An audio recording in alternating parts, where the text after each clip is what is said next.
لحظه وایسا.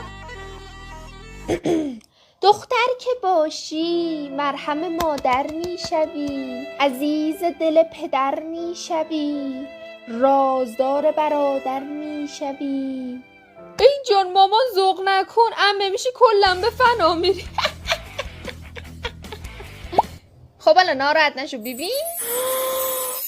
اوی چقدر خوشگله. روی پیشونی فرشته ها نوشته هر کی دختر داره جاش وسط بهشته، از آسمون میباره. بیا مامان تمیز بشوری یا میشه حداقل دستکشوتم بدی به؟ نه خیرم، دستکشو خط قرمزی منه. دفعه آخرت بشه درباره دستکش حرف بزنی یا ظرفاتو بشور.